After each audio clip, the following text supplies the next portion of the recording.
Hey everybody. Um, this is the introduction from the new edited volume by Marcel Stoetzler, or edited by Marcel Stoetzler. Uh, it's titled Critical Theory and the Critique of Anti-Semitism. The introduction is titled Critical Theory's Critique of Anti-Semitism. So here it goes. This volume hopes to make a contribution to the literature on the critical theory of the, quote, Frankfurt School and to that on contemporary anti-Semitism by exploring what specific contribution the former has to make to the latter.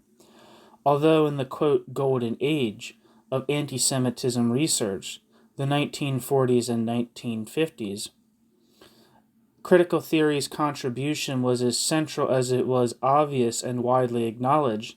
The last decade's academic literature on critical theory did not dwell on the subject of anti-Semitism very much, while anti-Semitism research, leaving aside the more journalistic descriptive and the more polemical literature, has now become predominantly the domain of historians. In the process, the theory of anti-Semitism became mostly an object of intellectual history.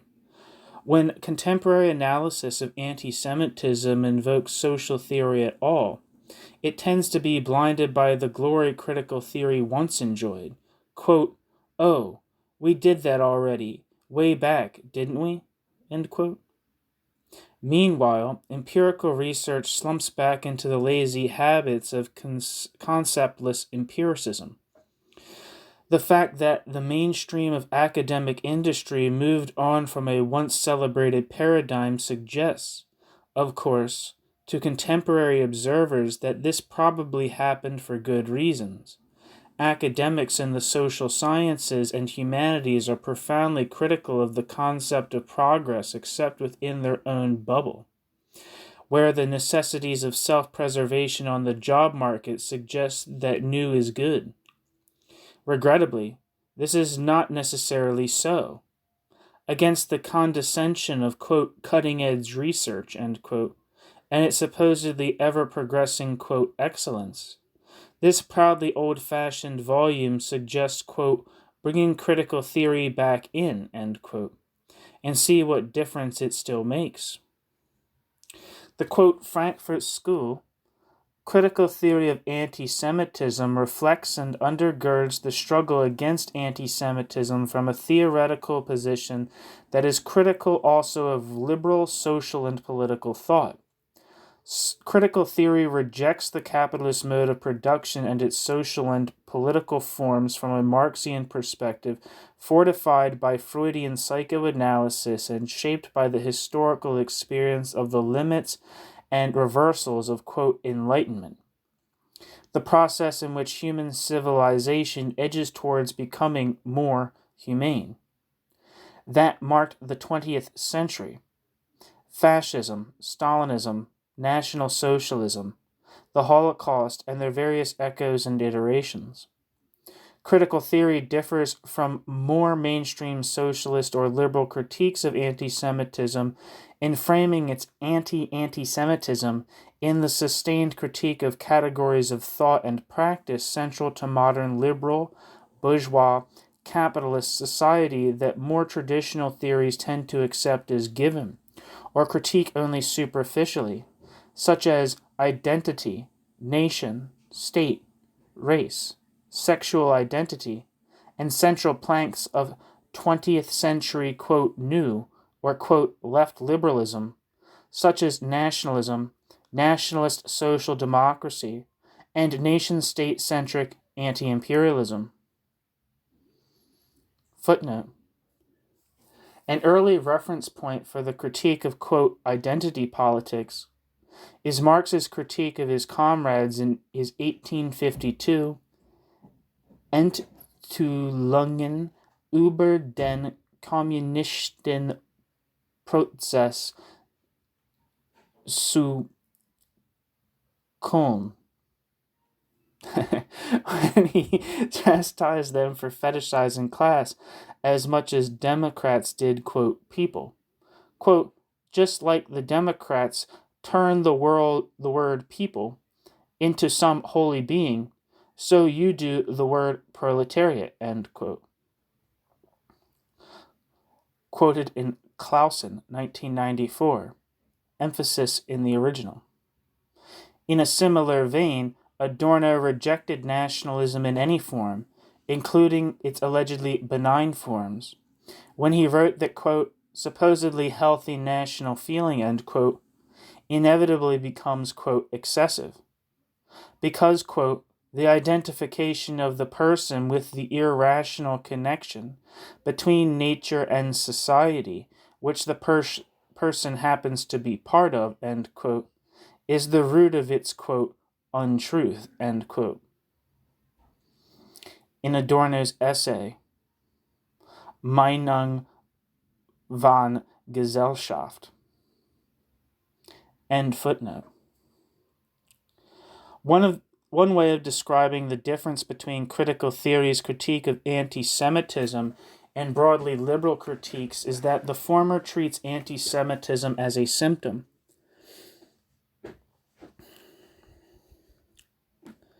or an aspect of the structures of society that the theorist rejects and aims to overcome, rather than seeing it as a flaw in those of a society that the theorist is fundamentally in agreement with, but wishes should better live up to its professed ideals. For critical theory, anti-Semitism is not a bug, but a feature. It aims not to remove the bug, but the system that features it. Critical theory, as discussed in the present volume, develops in the critique of anti-Semitism elements of a critique of capitalist modernity that resists the fallacy of anti-Semitism. It asks why modern capitalist society, even in some of the critiques and oppositions that it produces of and to itself, seems bound to produce anti-Semitism. It asks how the critique of anti-Semitism is linked to and grounded in other aspects of the critique of society, including capitalism, racism, patriarchy, and heterosexism. It asks how anti-Semitism can appear to be anti-hegemonic or even liberatory, and how it functions as a bridge linking right-wing and left-wing oppositions to contemporary liberal capitalist bourgeois society. However, this is neither a book about, quote, left-wing anti-Semitism, nor one about, quote, right-wing anti-Semitism. Several chapters discuss anti-Semitism's presence in left-wing and right-wing context at the same time, sometimes comparatively, and reflect on what the concepts, quote, left-wing and, quote, right-wing can actually mean in the present context. Given that the critical theory perspective has a vested interest in the cause of social emancipation, it is uniquely placed, though, to provide the critical analysis needed to explore elements of anti-Semitism also in the social movements devoted to notions of liberty, humanity, emancipation, solidarity, and equality.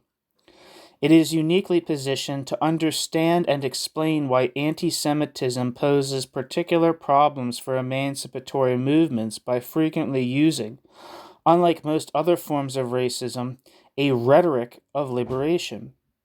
Authors included in this collection make the case that modern anti-Semitism can best be understood as a modern, deeply reactionary ideology that presents itself as anti-hegemonic, which may, but does not necessarily mean, quote, left-wing, end quote. The volume is in two parts, entitled, quote, Elements and, quote, Extensions.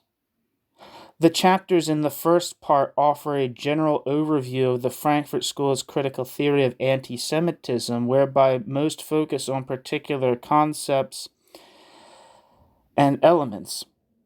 including aspects of the historical and philosophical context of its emergence.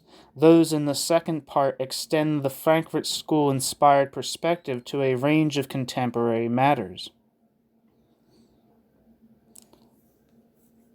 Footnote. This volume in many ways continues and complements an earlier edited volume, Antisemitism and the Constitution of Sociology, edited by Stoetzler in 2014, and the Sage Handbook of Frankfurt School Critical Theory, edited by Beverly Best, Werner Bonefeld, and Chris O'Kane in 2018, which is the only one of several handbooks on critical theory published in recent years that pays detailed attention to the subject of anti-Semitism.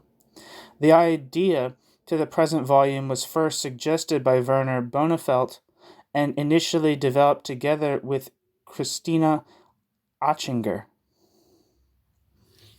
I don't know. I know Christine Achinger, I don't know how you'd say it. This is a German person, and it's Christine. I don't know if it looks in anglicized words, in English form, it would say Christine Achinger, but there's an E at the end, so it might be an and there's a CH, so it might be Christine Achinger. In the context, how can I say? Let me just read the sentence. Stop being an asshole. The idea to the present volume was first suggested by Werner Bonefeld and initially developed together with Christine Achinger in the context of the preparation of the 2014 volume.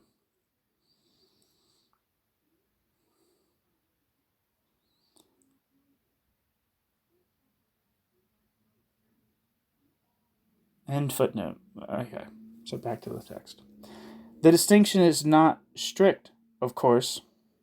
The first bunch of chapters is somewhat more exegetical, aiming to break down key concepts, while the second is somewhat more geared toward contemporary debates, context, and concerns.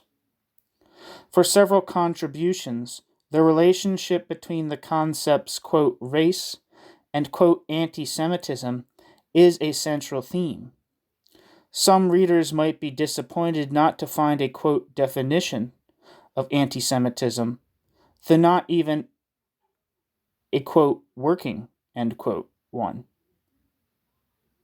In our defense, we might say that theorists and historians can do without, quote, definitions, because they enjoy the luxury of not having to formulate policies or issue court orders. As critical theory considers concepts to be, quote, shorthand for process, end quote, Adorno, and process to be infinite and undefinable, it engages in the unfolding of concepts instead of the fetishism of definitions. Footnote. This does not mean, of course, that it would not be convenient to have an agreed definition, but even a definition would probably best take the form of a history of all those many attempts at defining. Even a bare-bones, sensible definition of anti-Semitism as, quote, hatred of Jews as Jews, end quote, is destabilized by the classic question, who or what are, quote, the Jews, end quote. And, with a nod to Isaac Deutscher, how Jewish are they? One's answer to this question obviously shapes one's understanding of any definition of anti-Semitism, as the definition presupposes an identification. There's the rub. The politics of definition shade into identity politics. The difficulties with and anxieties about such identification and the definition may stem largely from the fact that the group category, quote, the Jews, end quote, escapes all the categories which we usually disaggregate and define group identities in the modern period. The firm conviction that, quote, religion, quote, ethnicity, quote, culture, and, quote, nation are clearly definable, distinct concepts is hardly 2 centuries old, which means that a referent that pre-existed these differentiations by millennia must escape their grasp. It is therefore impossible to find any consensus on whether, quote, the Jews, end quote, are a nation, an ethnicity, or a religion, or all of the above, although most people lack the courage to admit and live with this undecidability. It seems to me that the more any pundit is convinced that, quote, the Jews are, for example, quote, a religion, but not, quote, a nation, or vice versa, the firmer their view on what best defines anti-Semitism. The most pragmatic response to this conundrum is therefore the most theoretical one, to assert the non-identity. End footnote. Before briefly introducing the chapters of this volume, I will, in the following, survey some of the key writings that provide the horizon out of which the perspective of this volume may be best understood. That is, some of the writings that constitute the links or mediations between the original Frankfurt School writings and most of the contributions to the present volume. Footnote. Large parts of the academic literature on the Frankfurt School come either from a Habermasian perspective, which means that they are in the same ballpark as liberal, pragmatist, or Arendtian republicanism, often interesting but different from Frankfurt School critical theory, or from a Marcusean one, which, unlike Marcuse himself, tends to be hardly distinguishable from a generic New Left perspective, i.e. Gramscian Althusserian, quote, anti-imperialist, post-colonial nationalist, etc. Again, often interesting and valuable, but different from critical theory, or even a Heideggerian perspective, where the difference between right-wing and left-wing versions of Kulturkritik, critique of civilization, does not seem to register. By contrast, in this introduction, I emphasize interpretations of critical theory that stick to what I hold to be its core conception. The critical interpretation of non-traditional readings of Marx, i.e. differing from the traditions of the Second, Third, and Fourth Internationals, Freudian psychoanalysis, and modern empirical social research methods.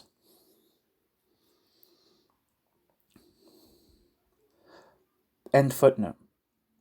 More detailed knowledge of those intermediaries may help readers who do not share this rather specific background to understand better the spirit and trajectory of this volume. I will begin with the undisputed, most frequently referenced classic of this literature, whose principal proposition is written all over the present volume, as is the memory of its author. Moishe Pistone's, quote, Anti-Semitism and National Socialism, end quote. Moishe Pistone's now canonical Anti-Semitism and National Socialism notes on the German reaction to, quote, Holocaust, end quote, 1980, was written as a reflection on the reception of the TV series Holocaust.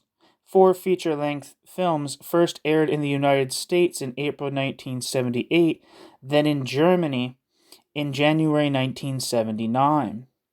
It is rare that a film actually changes a societal reality, but this was one such occasion. The airing in the Federal Republic was an extraordinary historical event also because of the panels of historians taking phone calls from viewers that followed the broadcasts of the films. Those of us who grew up in the world of, quote, social media will struggle to imagine the impact of television phone-ins in those days of old. Equally unimaginable will be the fact that back then in West Germany, some of the tenets of the, quote, Frankfurt School were fairly common talking points in the public sphere. Quote, Holocaust was central to the concerns of critical theory in at least 2 respects. 1, the central role of the analysis of anti-Semitism and National Socialism played in it. 2, the dialectical role that, quote, culture industry plays in capitalist society for the progress of Enlightenment. The TV show Holocaust is a prime example of the ambiguities of that role.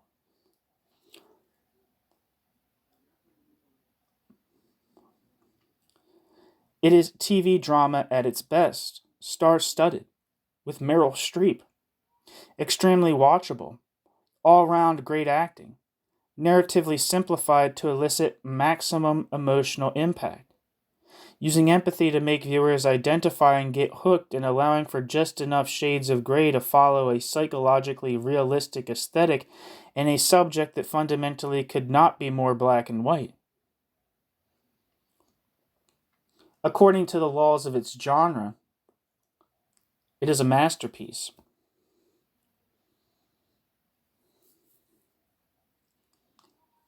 Footnote. The films are easy to find on the internet. The German director, Alice Agnes-Kirchner, released a documentary on, quote, how Holocaust came to TV, end quote, in 2019. That is 40 years after.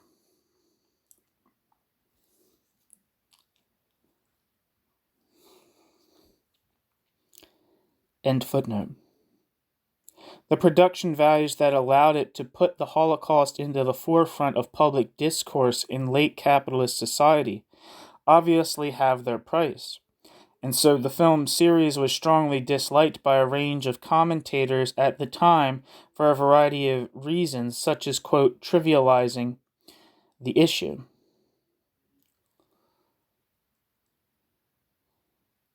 Footnote. Holocaust, until then a very rare word, was voted German Word of the Year for 1979. For context, the second to fifth places that year were taken by, quote, boat people, quote, Nachrüstung, Ulschak, and Alternative, respectively. End footnote. Pastone's piece, published in the prestigiously hip New German Critique in the first of 3 special issues on Germans and Jews, all of 1980, issues 19, 20, and 21 featuring a roster of big names, tapped into this extraordinary transatlantic situation.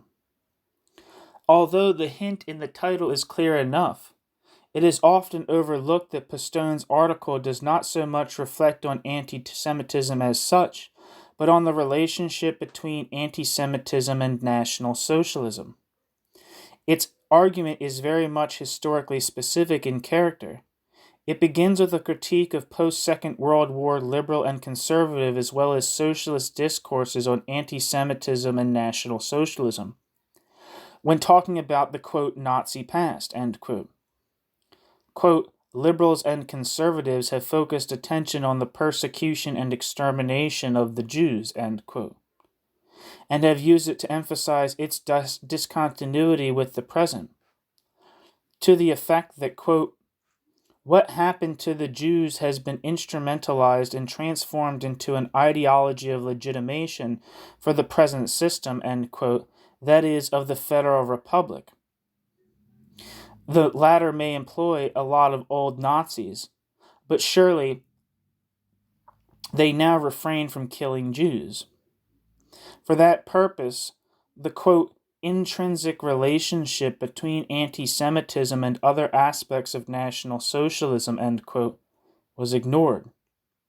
The left, by contrast, quote, has tended to concentrate on the function of National Socialism for capitalism, end quote, and therewith also, quote, elements of continuity between the Third Reich and the Federal Republic, end quote, in order to critique the Federal Republic's authoritarian and patriarchal capitalism.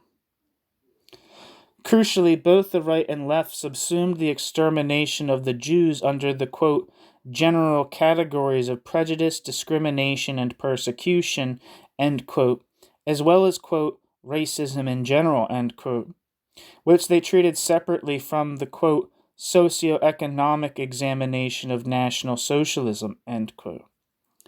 Overcoming this separation is what Postone attempted to do in the second half of the essay, by implication trying to fetishize neither continuity nor discontinuity post-1945 by integrating the analysis of anti-Semitism and the Holocaust into a general theory of the particular form of the National Socialist version of capitalist society. Postone discusses in the first section the reactions to the airings of the film series, reflecting on the historical constellation that made this event possible, and moves in part 2 to a discussion of how the post-1968 generation of the German New Left's understanding of anti-Semitism and the Holocaust, or lack thereof, differed from that of those politicized earlier. Based on his own experiences as a student in Frankfurt/Main, this section has elements of an ethnography and contains psychoanalytically inspired interpretations of Postone's own observations. Postone noted that the younger comrades, different from their older peers, were able to be shocked by, quote, Holocaust because they had never studied the concrete details of the Holocaust. They were more familiar, though, with National Socialism's working class history. Pre-National Socialism working class history and the anti-fascist resistance. Postone links this, in a text now more than 40 years old, to a shift to what we discuss today in similar context as, quote, identity politics. For the younger New Leftists, quote, the need for identification led to an emphasis on resistance to Hitler, which avoided coming to terms with the popularity of the Nazi regime, end quote. End quote also served to block an understanding of the situation of the Jews in Europe, end quote. Postone suggests that, quote, theory itself became a form of psychic repression, end quote. Something that may have a familiar ring to many of us theorists, and to which the study of history is such an important antidote. Another interesting observation that resonates with the present is that any number of political struggles at the time, including against, quote, the appalling mistreatment of political prisoners, of all prisoners in fact, discrimination of foreign workers, racism, and atomic energy in its political as well as ecological consequences, end quote, were, quote, presented in terms of, quote, learning from the past, end quote, end quote. When learning from, quote, the past, that is, the National Socialist past, was really not required for being opposed to any of these matters. Footnote. Even today, piety is about learning, quote, the lessons, as if there was a set of generally agreed upon lessons, indicate in fact the refusal to study, let alone understand, quote, the past. This is also nowadays the case when every other Sunday speech endorsement of even the most vanilla form of multiculturalism claims direct descent from, quote, learning the lessons from the Holocaust. The same tepid and conflicted liberalism that miserably failed to prevent the catastrophe now claims to be its sole logical conclusion. End footnote. The shift in attitude and knowledge between the older and younger New Leftists in Germany may be related to Postone's observation that, quote, no Western left was as philo-Semitic and pro-Zionist prior to 1967. Probably none subsequently identified so strongly with the Palestinian cause, end quote. Sorry, I don't know if I said the quotes in the right place. I gotta reread that sentence. Oh, well, it's a good sentence anyway.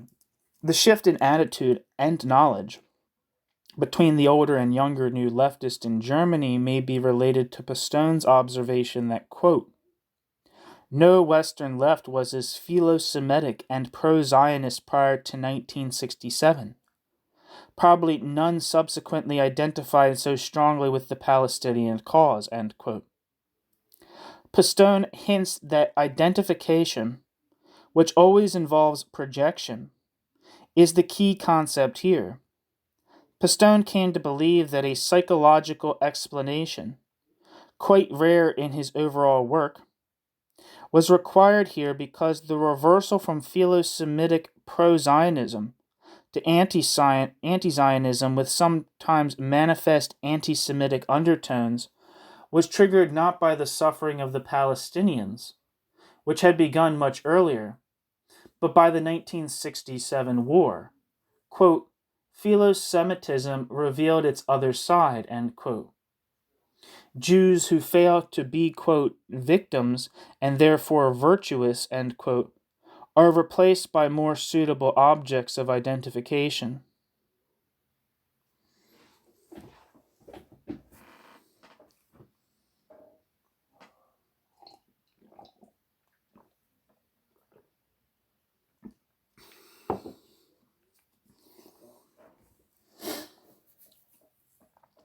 After the first two sections of the text set the scene in this way, Pastone begins, in section 3, his attempt to theorize the Holocaust as a concrete, determinate event by discussing anti-Semitism specifically in its relation to National Socialism.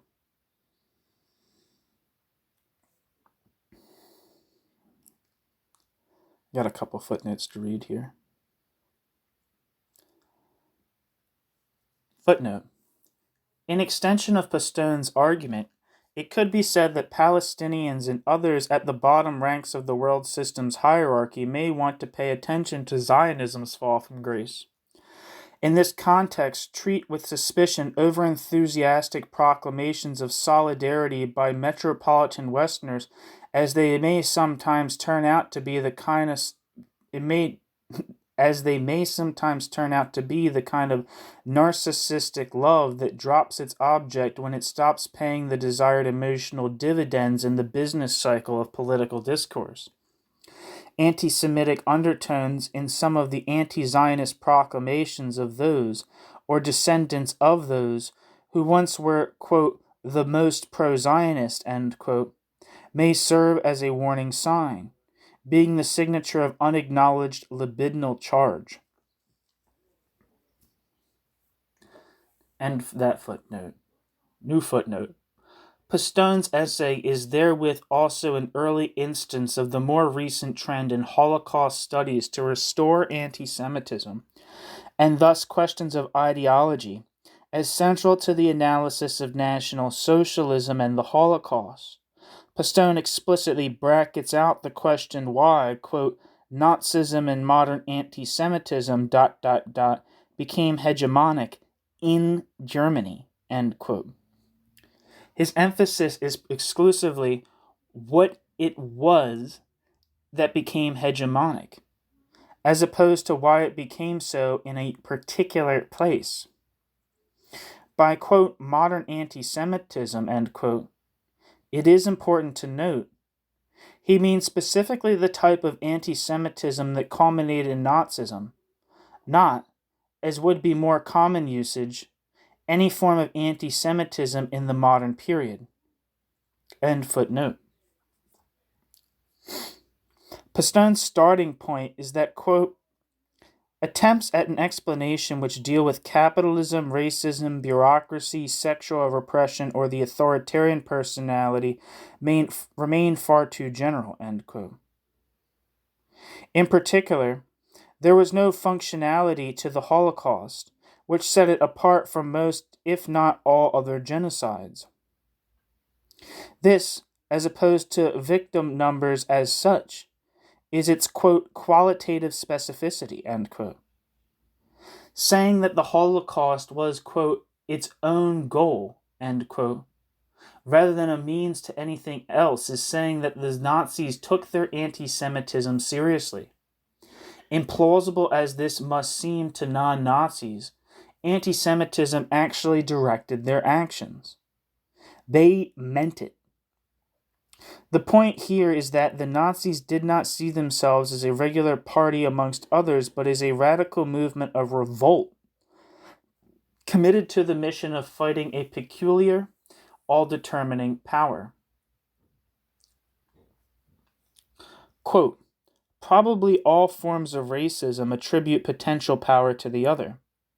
This power, however, is usually concrete, material or sexual, the power of the oppressed as repressed, of the, quote, Untermenschen, end quote. The power attributed to the Jews is not only much greater, end quote, real, end quote, as opposed to potential, it is different. In modern anti-Semitism, it is mysteriously intangible, abstract, and universal. End quote. Pistone. This abstract power can take various bodily material forms and is therefore difficult to check. It is not identical to its forms of appearance, but hidden and conspiratorial. Quote, the Jews represent an immensely powerful, intangible, international conspiracy, end quote. Up to this point, Pistone provides a description of Nazi anti-Semitism that does not yet, as he writes, do the job he set out to do, to explain modern, i.e. Nazi, anti-Semitism in terms of National Socialism. This requires the, quote, historical epistemological frame of reference, end quote, developed on mere 5 pages, which are the ones for which the article is most famous. The, quote, socio-historical epistemology, end quote, that Pistone looks for takes as its starting point the fact that, quote, modern anti-Semitism, end quote, personifies in the Jews the effects of rapid capitalist industrialization, as it was experienced, for example, in Germany, without, though, attacking or critiquing modern industry or industrial modernity.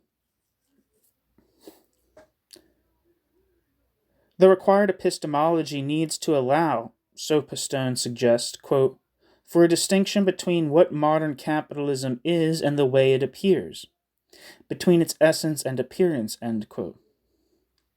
Here follows what is probably the only really new idea ever formulated in the field of anti-Semitism studies after their 1940s/1950s heyday. Quote, these considerations lead us to Marx's concept of the fetish, the strategic intent of which was to provide a social and historical theory of knowledge grounded in the difference between the essence of capitalist social relations and their manifest form, end quote. The, quote, specific characteristics of the power attributed to the Jews by modern anti-Semitism, abstractness, intangibility, universality, mobility, are all characteristics of the value dimension of the social forms analyzed by Marx, end quote, Pistone. In a footnote, Pistone expands on how in Marx the, quote, commodity as form, ...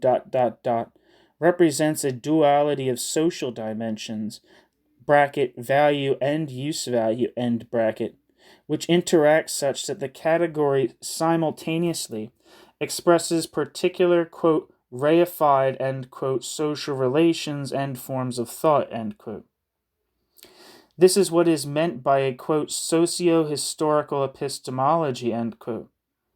There is no real split between how reality, quote, actually is and how we perceive and think about it, but rather a dialectical, mutually constitutive relationship. Philosophically, this is perhaps the most important Marxian inheritance within critical theory. The point here is that we are trained and conditioned through daily practice in capitalist society to handle commodities, and the way the commodities structure how we do this shapes at the same time how our thinking is organized. The aspect of this permanently ongoing process picked up by Pistone is that under capitalist social relations, the reality of an abstraction, value, that is materialized in a concrete thing, money, produces as its opposite the illusion of the naturalness of a concretely useful thing, the commodity, although that useful thing is a commodity only in a specific social form, a historically specific societal interrelationship, the commodity form. If a particular concrete commodity, say an umbrella, did not have the social form called, quote, commodity form, end quote, it would not be a commodity, and vice versa. In everyday life, though, we tend to think of money as capitalist, abstract, powerful, quote, the root of all evil, end quote, etc. But of umbrellas as concrete and useful things. We naturalize and thingify the commodities, ignoring their social character.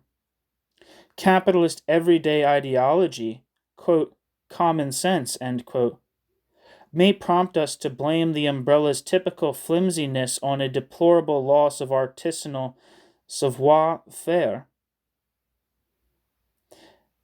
SAVOIR-FAIRE, deflecting from the fact that their capitalist social form all but determines their concrete material form. They are flimsy because they are produced as commodities for a mass market under conditions that require the capitalist to make a profit, at least at the average rate, not because umbrella makers suddenly forgot how to make decent umbrellas. On top of all this, also the materializations of the abstract appear as natural. For example, whatever material things society uses as money, gold, pearls, shells, we come to think of as naturally being money. Although money of any description is obviously an entirely social thing. Capitalist everyday common sense, i.e., quote, fetishized thought, end quote, fetishizes both the supposed naturalness of in fact historically specific institutions and their laws, say, quote, the market, end quote, and the supposed naturalness of the concrete and the human, such as, quote, concrete labor, that, quote, is understood as the non-capitalist moment which is opposed to the abstractness of money, end quote. Such supposed naturalness is, with the rise of racism in the late 19th century, increasingly biologized. In this perspective, industrial production must appear as, quote, mere creativity, end quote, whereas, quote, capitalism, end quote, is something to do with money, greed, and finance. A critique of, quote, capitalism on this basis is, of course, entirely different from Marx's perspective, who formulated a critique of the, quote, capitalist mode of production, end quote, and rarely ever used the word, quote, capitalism, perhaps just to avoid this kind of muddled thinking. The salience of this argument is that it demonstrates that the Hitlerite form of ostensible anti-capitalism that celebrates blood, soil, concrete labor, nature, quote, the machine, end quote, and community derives from the worldview normally and spontaneously produced by capitalist everyday life. The latter does not necessarily produce it, though. This is where the argument turns to the specific relation between anti-Semitism and National Socialism advertised in the title of the piece. Pistone asserts that, quote, the hypostatization of the concrete and the identification of capital with the manifest abstract, renders this ideology so functional for the development of industrial capitalism in crisis. National Socialist ideology was in the interest of capital, not only for the very obvious reason that it was virulently anti-Marxist, and that the Nazis destroyed the organizations of the German working class. It was also in the interest of capital in the transition from liberal to quasi-state capitalism. The identification of capital with the manifest abstract overlaps, in part, with its identification with the market. The attack on the liberal state, as abstract, can further the development of the interventionist state, as concrete. This form of, quote, anti-capitalism, end quote, then, ... is an aid to capitalism in the transition to quasi-state capitalism in a situation of structural crisis, end quote.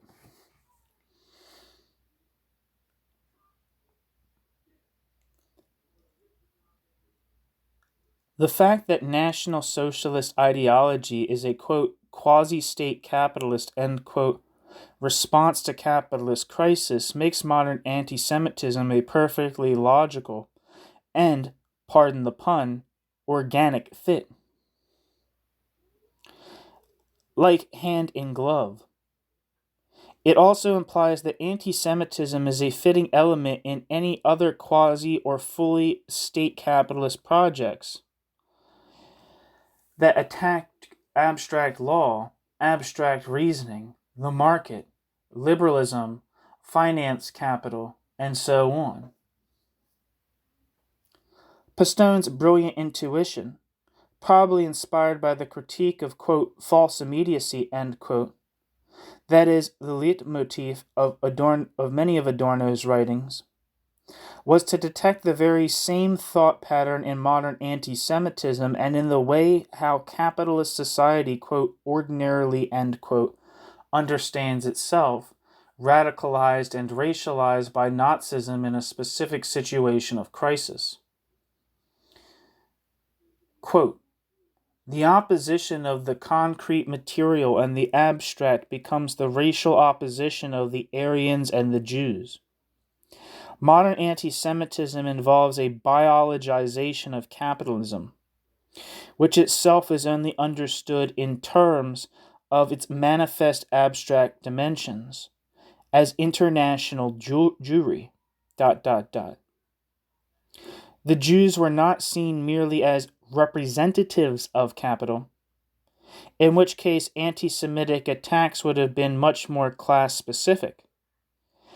They became the personifications of the intangible, destructive, immensely powerful, and international domination of capital as a social form, end quote. Pastone. In the short fourth section, Pastone states that many factors made the Jews the obvious target of an ideology that attacked the abstract while celebrating the concrete side of capitalism, and briefly discusses one of them with an argument that replicates his principal argument at the level of the political forms of state and nation.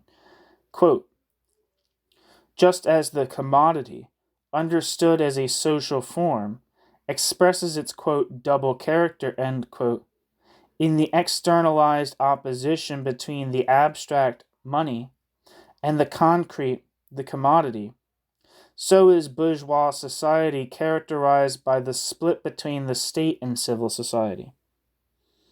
The split is that between the individual as citizen and as person. As a citizen, the individual is abstract. This is expressed, for example, in the notion of equality before the abstract law, or in that of one person, one vote, at least in theory. As a person, the individual is concrete, embedded in real class relations which are considered to be, quote, private, end quote. Although Pastone does not develop this very clearly, the analogy seems to suggest that in the form of the modern nation-state, the state's constituents are both citizens and private persons, citoyen and bourgeois. That is, abstract and concrete at the same time. In the eyes of many nationalists, though, there was one notable exception. Quote, in this sense, the only group in Europe which fulfilled the determination of citizenship as a pure political abstraction were the Jews following their political emancipation. They were German or French citizens, but not really Germans or Frenchmen. They were of the nation abstractly, but rarely concretely. They were, in addition, citizens of most European countries. The quality of abstractness, characteristic not only of the value dimension in its immediacy, but also, immediately, of the bourgeois state in law, became closely identified with the Jews. In a period when the concrete became glorified against the abstract, against, quote, capitalism, and the bourgeois state, this became a fatal association, end quote. In the concluding fifth section from page 113, Pistone wraps up his argument by referring to Auschwitz as a factory to, quote, destroy value, end quote. The negation of a capitalist factory, and warns that the left should not again be fooled into thinking, quote, that all forms of anti-capitalism are, at least potentially, progressive, end quote.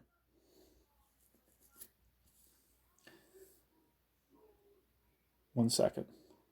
End of section on Pistone. Let's see how much longer this thing is.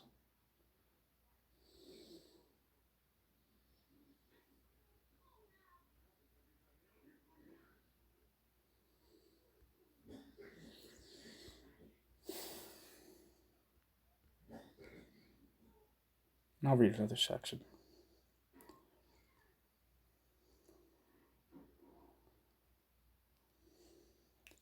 Okay. Detlef Clausen's Grenzen der Aufklärung.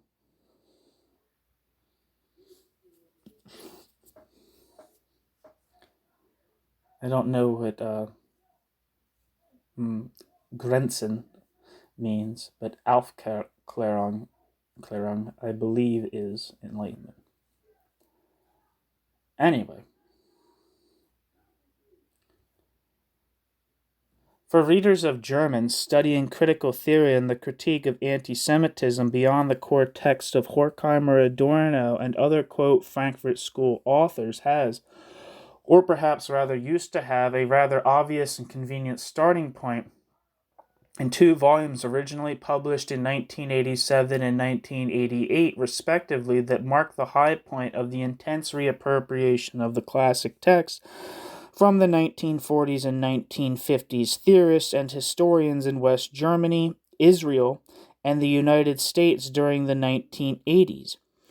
Detlef Clausen's monograph, Limits of Enlightenment, on the societal genesis of modern anti-Semitism, and the edited volume, Civilizational Caesura, Thinking After Auschwitz by Dan Dinner.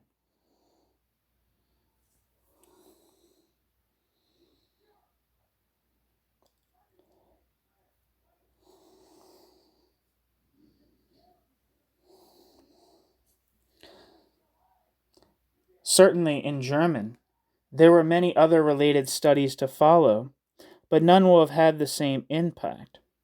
I will try in the following to give a rough outline of what these two volumes contain and then much more briefly point to some relevant later publications. I will focus on Clausen's monograph for two reasons. One, it has been of great influence in the German, but is virtually unknown in the English language context. Two, discussing it allows me to address many of the things that are central to much of the subsequent literature that I will only summarily point to. As was still common at the time, anti-Semitism in its various forms is discussed in these publications in relation to an analysis of the much more specific subject matter of Auschwitz, or the Holocaust. Clausen's monograph is an exasperatedly angry book, furious about the post-Nazi world's failure to have taken Auschwitz seriously at all. It takes its lead from dialectic of enlightenment not only in terms of the central themes, and the title, quote, Limits of Enlightenment, end quote, of course, which is borrowed from the chapter, quote, Elements of Antisemitism, end quote, in dialectic of enlightenment, but also in terms of the style which eschews the linear, transparent, analytical logic of more respectable and digestible academic writing. Its 6 chapters are iterations more than steps in an argument, circling around a number of ideas much like or perhaps even more than the chapters of Dialectic of Enlightenment do.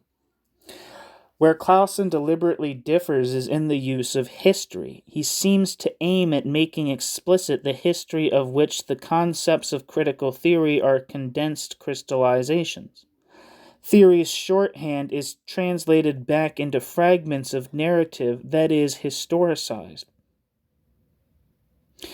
Without much footnote, quote, in order to understand the societal dynamics that led to Auschwitz, the dialectic of enlightenment needs to be comprehended in a more historically determinate manner than Horkheimer and Adorno did, end quote.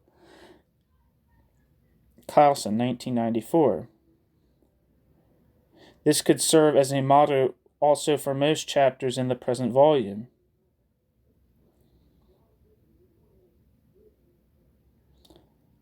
End footnote.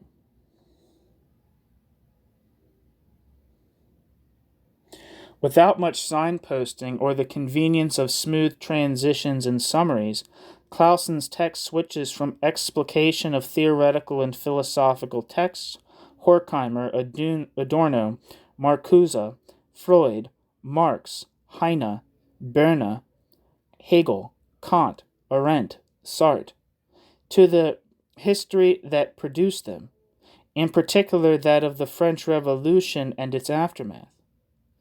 The text is fragmentary, demanding and unpredictable, but also rather unitary and densely textured, which explains both why it influenced many of its German readers, at least those open and favorable to this style that is typical of critical theory, but also failed to have any impact at all in English language academia.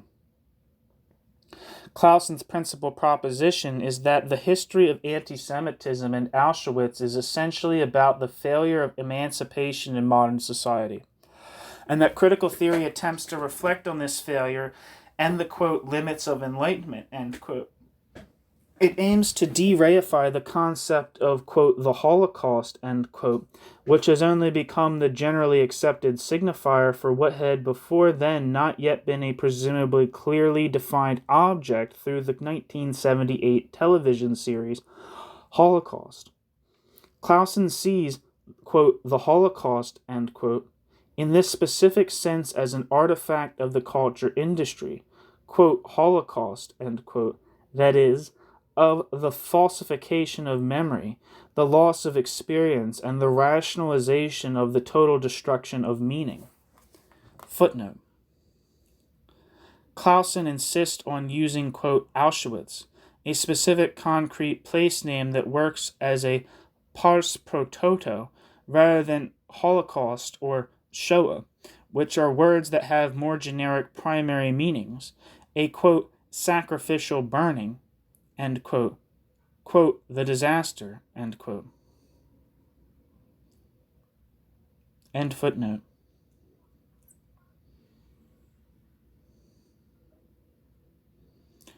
The point of theory is not to explain and subsume Auschwitz under this or that general category, but to expose it as the image of the, quote, exterminatory negation, end quote, of thinking.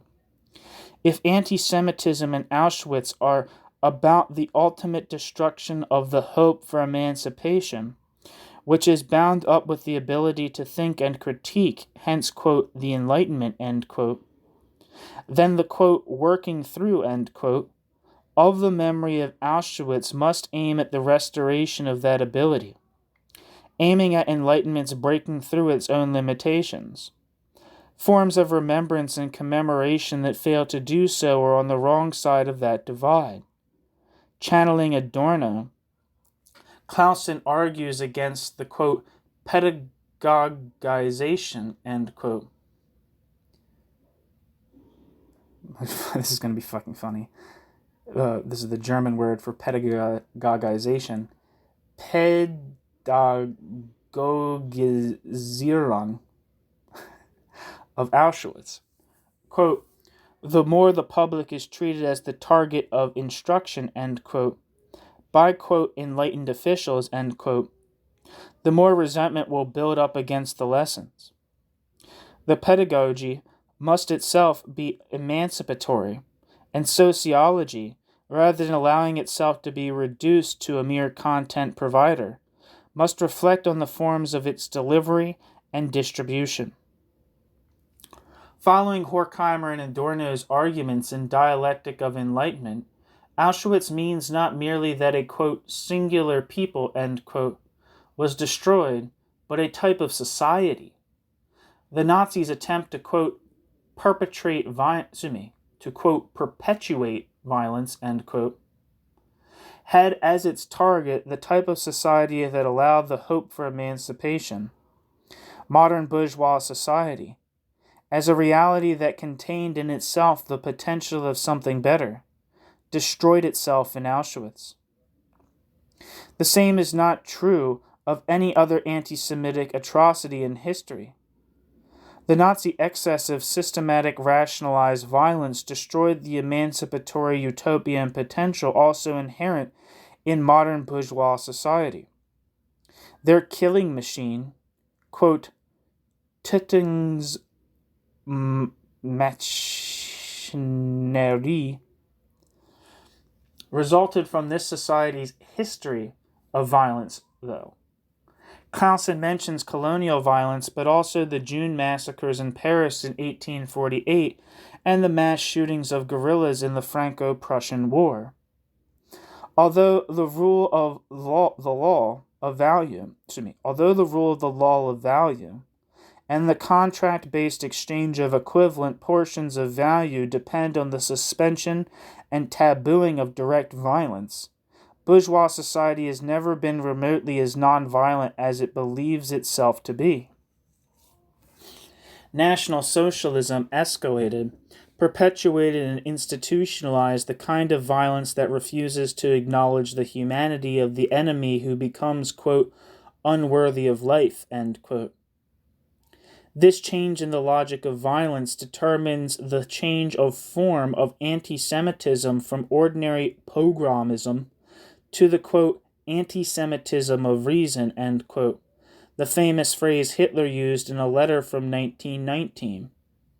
Even though the, quote, Aryanizations, end quote, of Jewish-owned businesses could still be interpreted in terms of instrumental rational logic, exploitation and plunder, this changed with the start of the exterminatory campaign against the Soviet Union. Nevertheless, the genocide depended as much on the coldness and indifference of, quote, calculating commodity owners, end quote, who kept a low profile as on others' furious participation in, quote, murderous excesses, end quote. In this sense, Clausen writes that, quote, Auschwitz continues to exist because societal conditions continue to reproduce indifference against social oppression, past and present suffering, end quote. If critical theory's most central concern is with how emancipation is both made possible and thwarted by modern capitalist society, this also shapes its theory of anti-Semitism.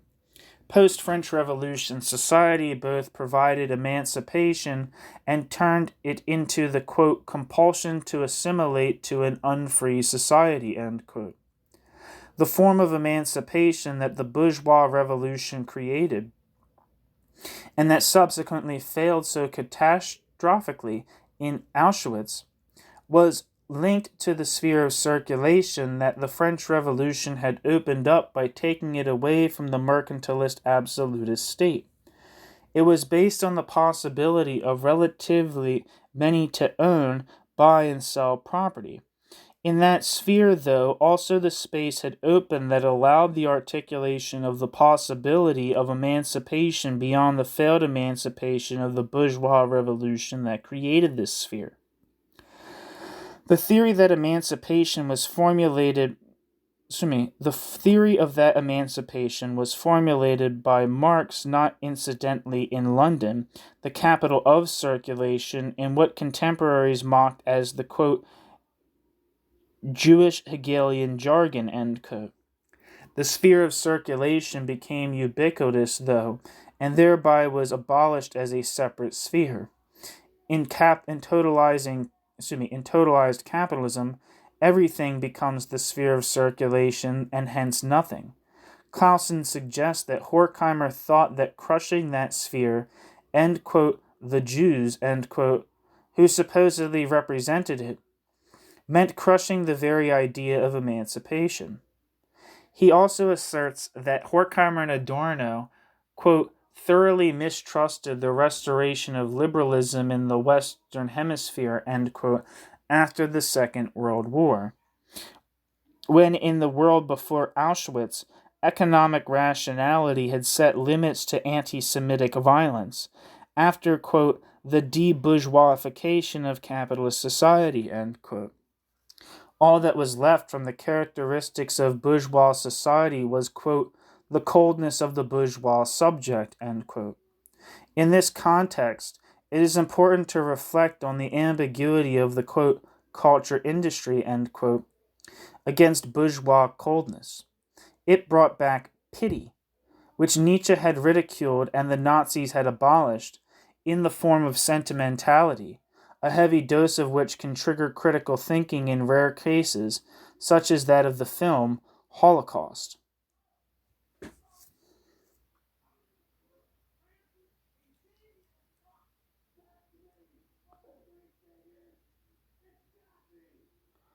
Although critical theory rejects the notion of, quote, eternal anti-Semitism, end quote, its increased pessimism concerning the possibility of emancipation can be used as an argument in favor of Jewish nationalism, as is the case among some contemporary students of critical theory, especially in Germany. The argument would be that although a Jewish national state can of sort not operate outside the totality of the world system of nation-states, bourgeois society and the capitalist mode of production, the root causes of the impossibility of emancipation, a nation-state might at least provide as much protection from violence as is imminently possible within that system, to which end it would of course have to do what all states do, namely project and exert violence. The diminishing belief in the possibility of emancipation and equality in the diaspora must affect critical theory's view of the Jewish nation-state.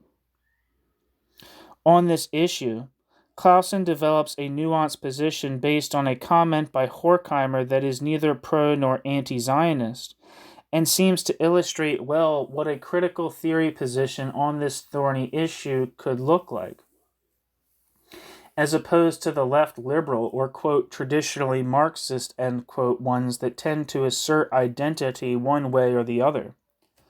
Clausen begins from the historical starting point that the social changes that occurred in the period around the French Revolution destabilized, quote, the traditional, in pre-capitalist society, seemingly solid Jewish sense of self, end quote,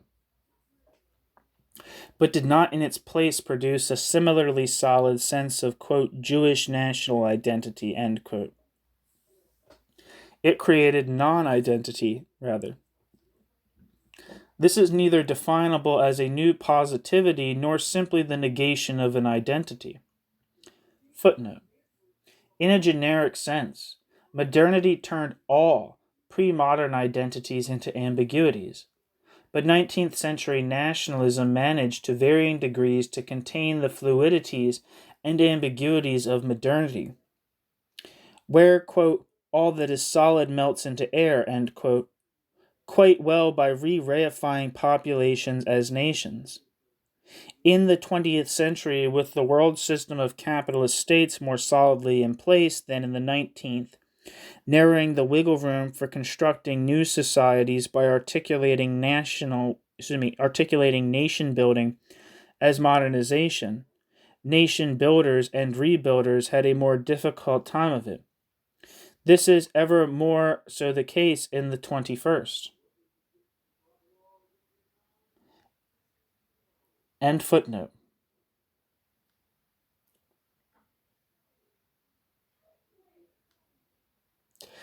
It is a term of ambiguity and ambivalence.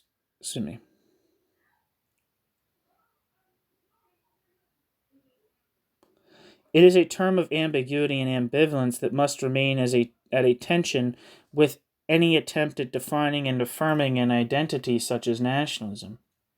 Importantly, quote, non-identity is first of all an experience, a positively given, a reality, a product of history and society, a fact of modernity that will always undermine any attempts at asserting identity no matter what. Auschwitz, though, suggests that emancipation was, and perhaps is, pointless, even a trap. Also, this perception is a fact. As the hope and drive for emancipation based on the assertion of non-identity are central tenets of critical theory, Auschwitz might even be said to be its undoing, which is perhaps another reason for Auschwitz's centrality to critical theory.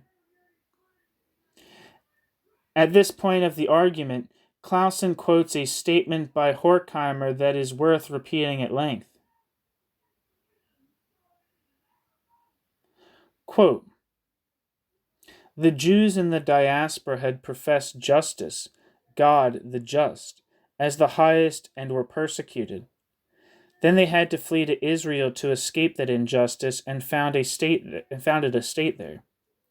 Who could blame the Jews for something that was a necessary consequence of worldwide nationalism?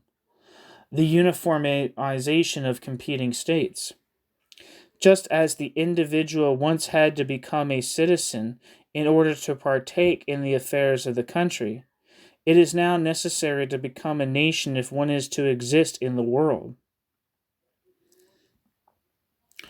Except that Israel, the fatherland, now supplants justice and a particular patriotism, the hazy expectation for mankind.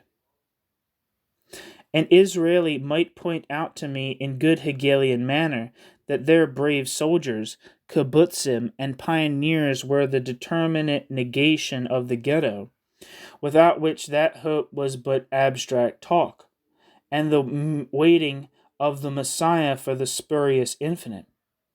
I cannot deny this, but neither can I ward off the sadness that a repetition of the exodus into the Holy Land was necessary, though the right day had not dawned yet, and I cannot overcome the fear that the contradiction will prove to be as seductive as it was in the case of Prussia, by which Hegel demonstrated it. End quote. Horkheimer.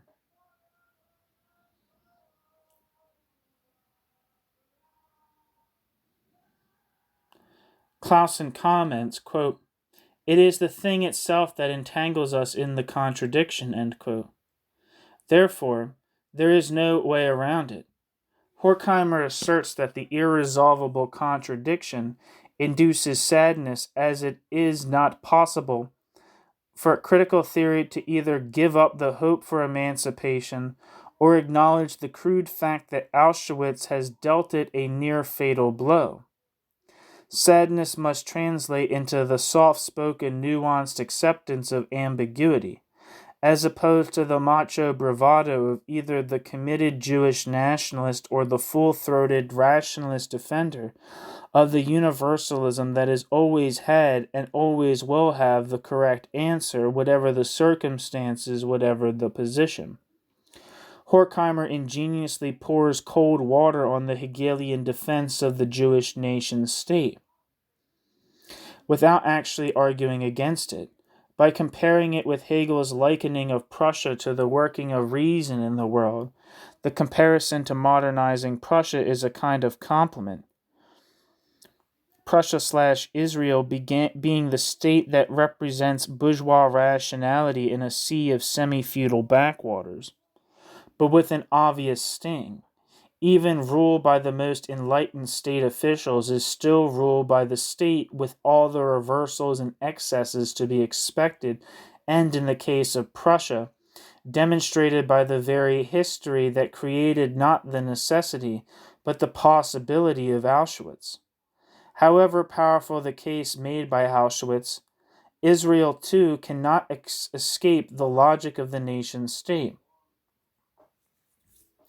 Horkheimer's invocation of this sadness seems to suggest that he thought this was still as good as it gets under the circumstances.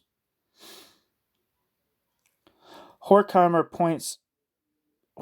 point that the Jews have to become a nation state repeats and echoes Jewish individuals having had to become citizens to be emancipated indicates the centrality of the demand for assimilation to the history of failed emancipation. Both are processes of assimilation to the bourgeois order, to modern capitalist society and the world system of nation-states, respectively. Most of Clausen's historical discussions are focused on the link between emancipation and assimilation. Nevertheless, the quest for emancipation remains central to critical theory along with its critique. Quote, only out of the unhappy consciousness that the basic constitution of society has not changed and all attempts at emancipation have only produced variations of the same dynamics can the emancipatory dimension of critical theory be reconstructed after Auschwitz. Detlef Clausen.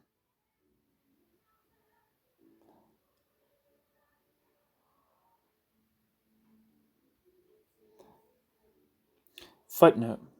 Central to his argument is a richly historicizing but critical discussion of Marx's 1843 double essay on the Jewish question. Clausen underlines two decisive weaknesses of Marx's position in 1843. Quote, fixation on, the sphere of, end bracket, circulation distorts the critique of society, end quote, and quote, identification of circulation with Jews, end quote, creates an abstract and unhistorical notion of, quote, the Jew, end quote. He asserts that Marx in 1843 had not yet developed the critique of political economy and missed therefore the decisive difference between pre-bourgeois and bourgeois society and therefore treats the oppressed unhistorically.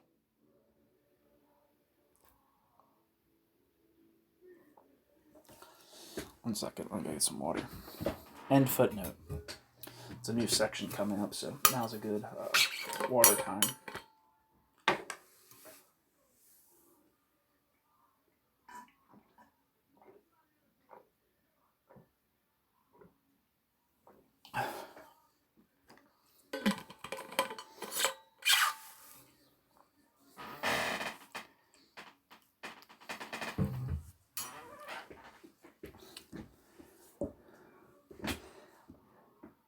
Don Dinner's Zivilisationsbruch.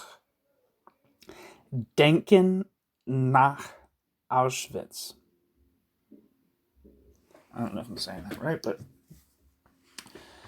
for generations of students, myself included, Zivilisationsbruch, Denken nach Auschwitz, Civilizational Caesura, Thinking After Auschwitz, a volume of essays edited by Dan Dinner in 1988, would have been the first port of call as a textbook on how various Frankfurt School writers thought about Auschwitz. Much more than Clausen, though, Dinner has also been read internationally. not least perhaps because his own approach owes much more to Arendt and Habermas than Horkheimer and Adorno, whose global impact does not quite compare. Dinner explains his inspired neologism, Civilisationsbruch, on the first 3 pages of the book's preface. Auschwitz, quote, affects,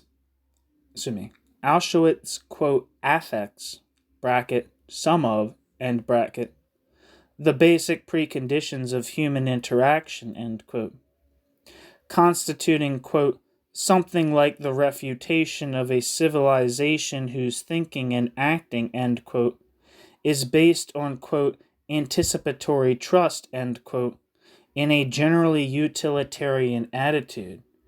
Violence and murder only happen when they benefit the perpetrator in a utilitarian manner. This argument is essentially psychological.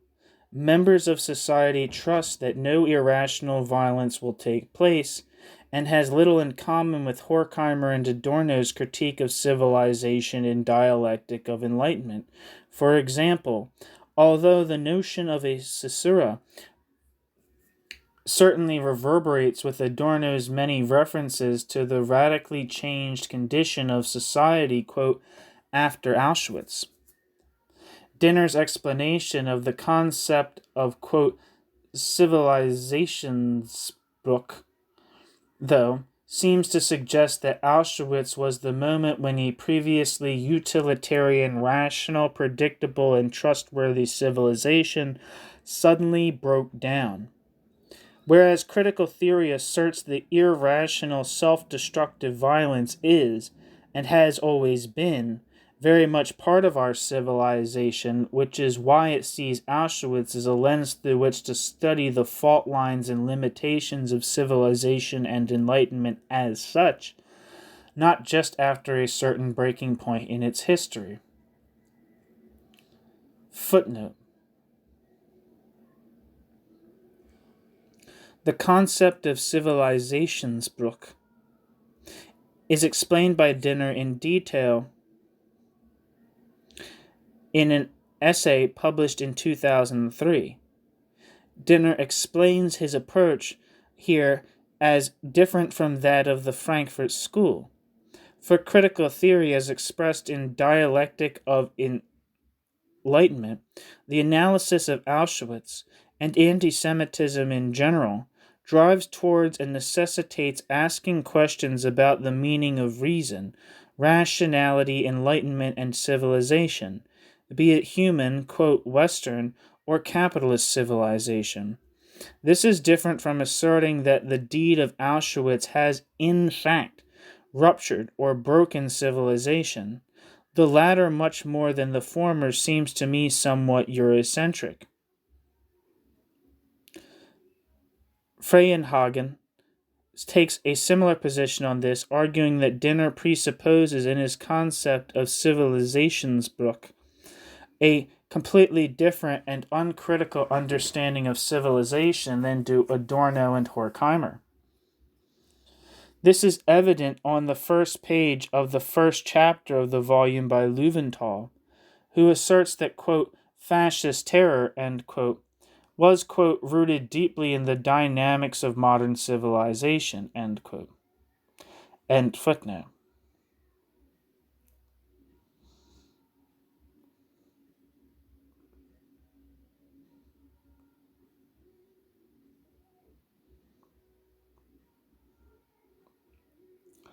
In spite of being framed in this way, the volume was and remains an important source of key positions of critical theory authors on anti-Semitism and the Holocaust. It also contains instructive text on authors not related to the Frankfurt School, Anders, Arendt, Bloch, and texts that discuss why some Frankfurt School authors, Krakauer, Marcuse, Benjamin, did not say very much on those topics. Footnote. More recent literature offers different perspectives, such as Müller's piece on Marcuse. End footnote. The volume opens with Leo Löwenthal's seminal short text, Individual and Terror, initially published in English in 1946. Footnote. The title of the English publication of 1946, based on a lecture given in 1945, titled, quote, The Aftermath of Totalitarian Terror, end quote, is, quote, Terror's Atomization of Man, end quote. This is a classic of totalitarianism theory. The German translation was first published in 1982.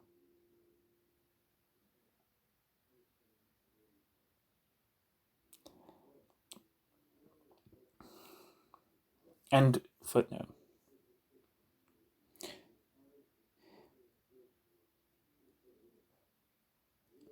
The footnote is in the middle of a sentence, so I'll reread the sentence. The volume opens with Leo Löwenthal's seminal short text, Individual and Terror, initially published in English in 1946. That is a key text on the relationship of the experience of the concentration camps and the concept of totalitarianism. And, perhaps tellingly, mentions anti-Semitism only once, in passing, and contains a comprehensive discussion of Horkheimer by Dinner, an essay on Adorno by Clausen, complementary to Clausen's 1987 book, an interview with Raoul Hilberg and his teacher Franz Neumann, and closes with the republication of a translation of Pastone's National Socialism and Anti-Semitism. Footnote. I followed Jacobs, 2015, in spelling Löwenthal without umlaut, except in direct quotations, and this is how he spelt his name after moving to the United States. He was born Löwenthal with umlaut, which is the dots over the O, I guess, which is sometimes also rendered Löwenthal, Loewenthal.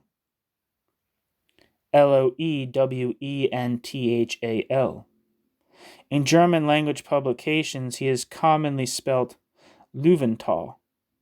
The title of Pastone's essay differs in this version from all others, reversing the two concepts. End footnote. Apart from Löwenthal's classic text, Pastone's is the only one in Dinner's volume that is not about a theorist, but is a primary source in its own right, indicating that already by that time it must have been widely recognized as such.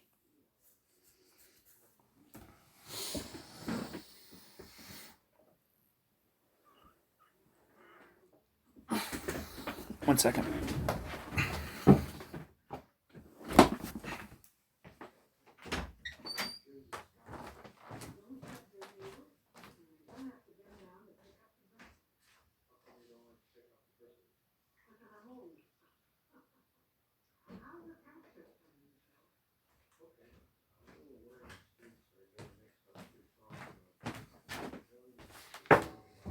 Sorry about that.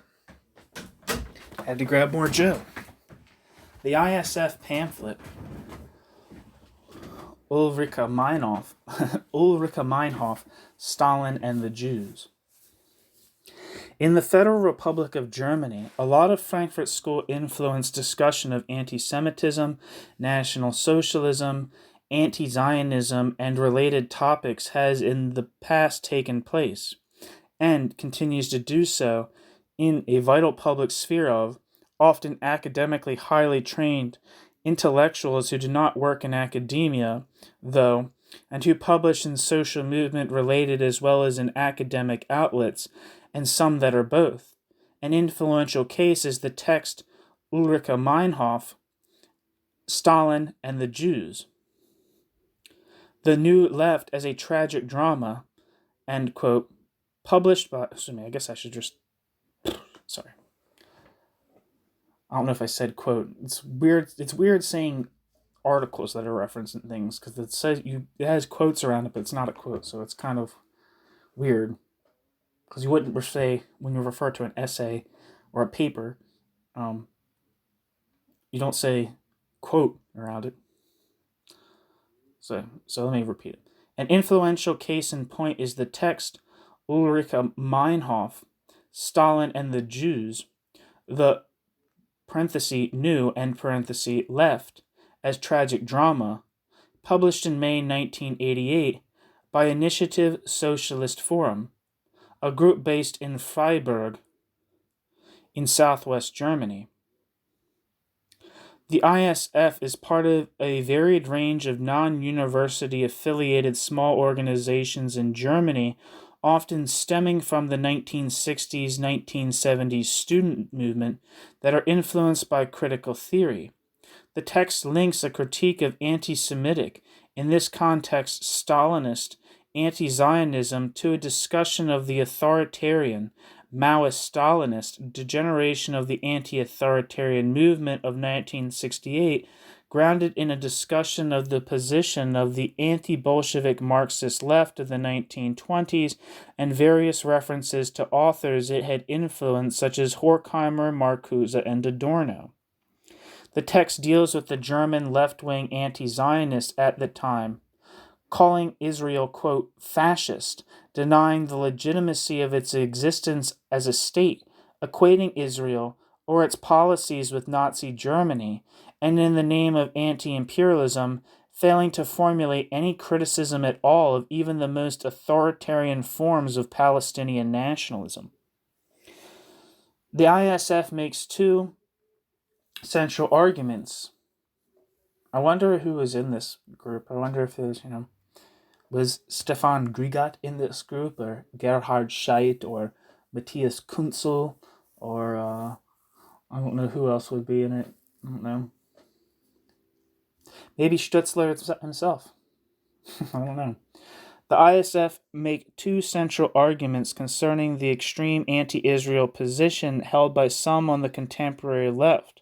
For one, they argue it derives from the Leninist doctrine of the right of nations to self-determination, its proposition of a, quote, revolutionary and, quote, form of nationalism that rests on the fusion of class and nation, and the idealist notion that the, quote, revolutionary, end quote, state could be the actual expression of the will of its constituents. Secondly, it derives from the left's failure to develop a theory of fascism and National Socialism, and in particular the centrality of anti-Semitism to it. They argue that the left never really superseded the 1935 definition by Dimitrov of, quote, fascism in power, end quote, as the dictatorship of, quote, the most reactionary chauvinist imperialist elements of finance capital, end quote. From a position of seeing anti-Semitism as a merely accidental element of fascism, and fascism in turn as the dictatorship of, quote, finance capital, end quote, it is not a very long journey to calling Israel, quote, fascist, end quote, while failing to critique the actual fascist demagoguery against the power of, supposedly Jewish, finance capital and its imperialism. While the second strand of the argument is broadly similar to the now canonical critique of a fetishized misunderstanding of the concept of capital, as proposed by Pastone, the first strand concerns the classical Marxist discussions of the concepts of nation and state. It is quite unique within the range of left-wing critiques of anti-Semitism for its straightforward rejection of nationalism. The ISF asserts the Leninist definition of the nation, as formulated by Stalin in 1913, was explicitly developed against the idea of Jewish nationality, as the latter lacked two necessary criteria, territoriality and shared language.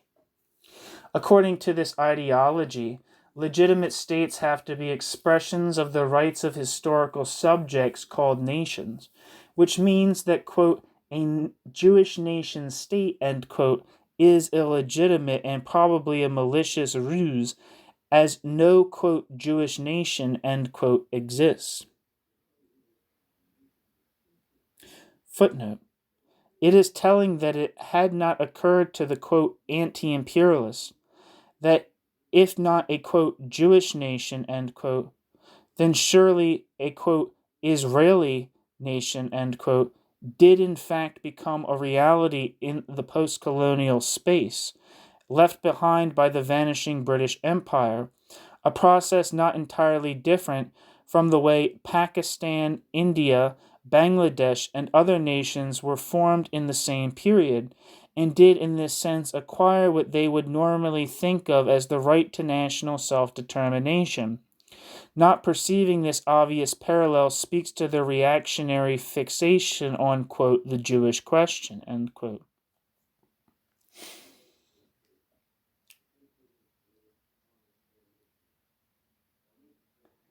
The ISF asserts against this notion, end footnote. The ISF asserts against this notion, in the manner of political realism, that, quote, the history of the founding of states, end quote, is not, quote, the history of the realization of rights, end quote, but rather that of successful violence.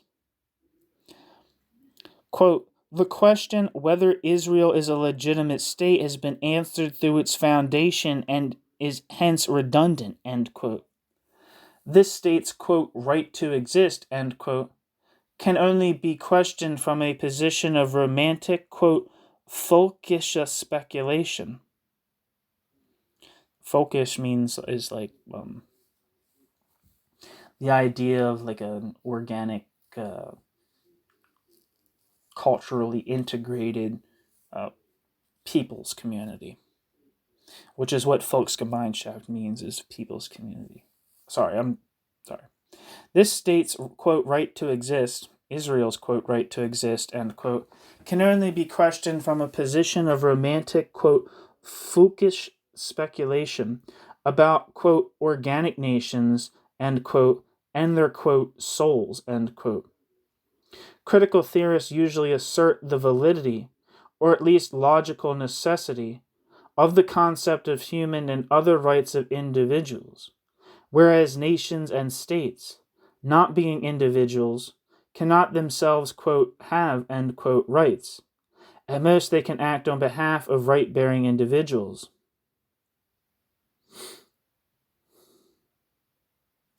At the same time, Leninism presupposes a rather mechanical dialectic of national and social revolution. Only centralized and homogenized territorial nation-states can produce capitalist social relations and hence socialism. A progressivist position challenged by more recent Marxist discussions on the link between capitalism and modernity. Furthermore, Leninists tend to posit that only through the mediation of the nation-state can the national individuals be internationalists. Those who seem or pretend to be non-national or international individuals are denounced as rootless cosmopolitans and not part of the internationalism of nations.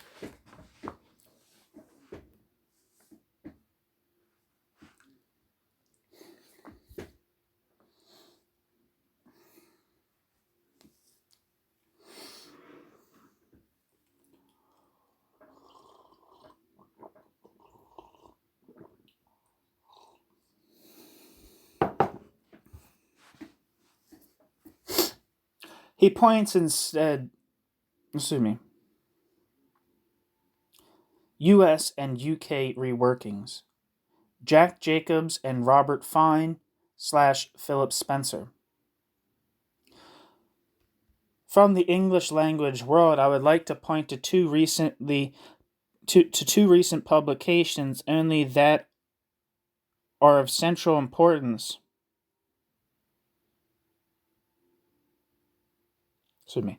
From the English language world, I would like to point to two recent publications only that are of central importance and closely connected to the material discussed so far.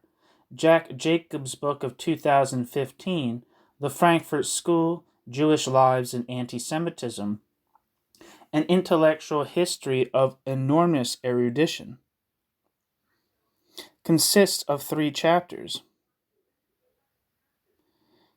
of 250 pages, 100 are endnotes and bibliography. The first describes the varying degrees to which key Frankfurt School scholars can be said to have been influenced by their Jewish backgrounds, whereby Jacobs rejects the now somewhat fashionable idea to regard critical theory as a kind of Jewish philosophy. He points instead to specific areas where awareness of the Jewish context and its traces, in fact, help understanding it. The second chapter gives a detailed account of the various contributions critical theorists made to the study of anti-Semitism in the 1930s and 1940s, arguably that the best survey available on these matters. Highly recommended as a next step for readers whose appetites have been whetted by the present volume. The third chapter is the most original and deals with the thorny issue of left-wing takes on Israel, Zionism, and anti-Zionism, similar to, but in more detail than Clausen. Jacobs discusses with great subtlety the complicated ways in which some of the key members of the Frankfurt School related to these matters. Jacobs compares here the attitudes and views of Horkheimer, Löwenthal, Fromm, and Marcuse. Others, such as Adorno, who grew up Catholic, only get a few mentions in this chapter.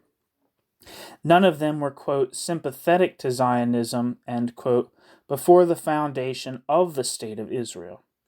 Subsequently, their views became more varied, and here Jacobs observes, quote, an inverse relationship between the knowledge of Judaism and positive attitudes towards Israel, end quote. Only Fromm was profoundly immersed in Jewish religious traditions, and only he came pretty close to being an anti-Zionist, all but in name. Jacobs writes that he, quote, clearly would have preferred to see the Jewish state replaced by a binational state, end quote, in the Magnus/Buber vein. Quote, Marcuse, the least Jewishly knowledgeable, was inclined to continue to raise fundamental questions about the state, end quote, after its foundation. He would have never questioned its legitimacy as such, but was most vocal in critiquing Israeli policies. Horkheimer and Löwenthal were privately more ambivalent, but publicly more reluctant to voice any critical views than was Marcuse, not least out of fear inadvertently to play into the hands of neo-Nazi or Stalinist anti-Semites. Marcuse supported the notion that Israel exists because of the need for a, quote, sovereign state which is able to accept and protect Jews who are persecuted or live under threat of persecution, end quote. At the same time, he held that its foundation took place, quote, without due regard to the rights and interests of the native population, end quote, but that similar things could be said about, quote, practically all states in history, end quote. He, quote, publicly proclaimed solidarity with Israel at the time of the 1967 war, end quote, but was critical of subsequent Israeli policies. Fromm, who had been a Zionist until the mid-1920s, subsequently rejected the idea of a Jewish state and was also, quote, considerably harsher, end quote, in his criticisms of Israeli policies. From, quote, at least 1950, end quote, Fromm was involved in the Freeland League, an organization that found Palestine unsuitable and too small for a Jewish state.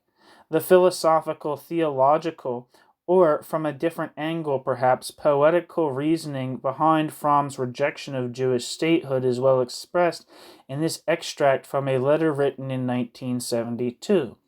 Quote, as long as the world is quote, as long as the world is as it is, each individual, whether Jewish or not, is, I believe, an exile, and from the traditional standpoint, the Jewish people must be in exile too.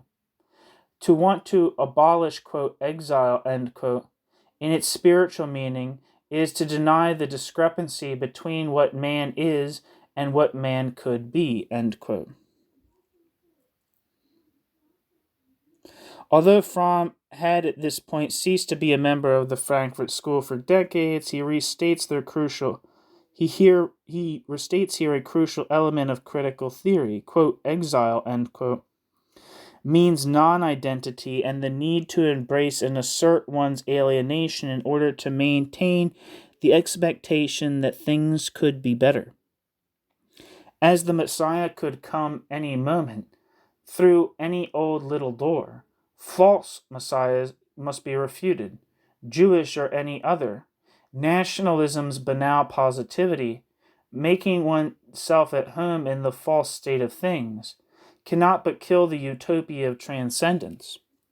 It is easy to see how this position leads to a more emphatically critical position than Marcuse's, who wants to fight imperialism amongst other things, but acknowledges the need for statehood, false messiah or not, in a genocidal world order. Like Horkheimer, Fromm never visited Israel. Marcuse and Löwenthal did. Löwenthal and Horkheimer stand somewhere in between these two poles. Horkheimer accepted, like Marcuse, the necessity of Israel as a refuge for Jews, but like Fromm did not accept Zionism because it meant that the Jews gave up on being, quote, a people, and its opposite, a rebuke to all peoples, end quote, a becoming positive, a surfeit of its assimilation to the ways of the world as it is. Unlike Fromm and Marcuse, though, he, quote, rarely criticized Israeli policies, end quote. Löwenthal's position was quite close to Horkheimer's. Quote, there was no other possibility than to make a pact with the devil, with normality, end quote. Utopian messianism, though, did remain his life's, quote, background music, end quote. This sums up the happily contradictory Frankfurt School position on these matters very well. From among the increasingly huge number of recent publications on anti-Semitism, perhaps the one that is most explicitly written from a critical theory perspective is the small co-authored volume of 2017 by Robert Fine and Philip Spencer, Anti-Semitism and the Left, on the return of the Jewish question. It covers similarly broad grounds as Clausen's book, which it refers to, and, very usefully, is comprehensively referenced. It is, as it were, the politely cool British equivalent of Clausen's book. Its sections on Marx and the Frankfurt School are amongst the most useful short text available in English on these matters. The book's principal target is anti-Semitism that represents, quote, the Jews, end quote, as the enemy of universalism, quote, a universalism that creates its own, quote, other, end quote, ends up as no universalism at all, end quote. Fine and Spencer argue. It takes as its guiding question how, quote, the ambiguities of Enlightenment universalism, end quote, an aspect of the dialectic of Enlightenment, were reflected in the thinking of a number of left-wing theorists and movements. They assert that, quote, it was a great strength of critical theory both to reaffirm the validity of universalism as a principle and to insist that it loses all meaning when set in opposition to the, quote, to the particular, end quote.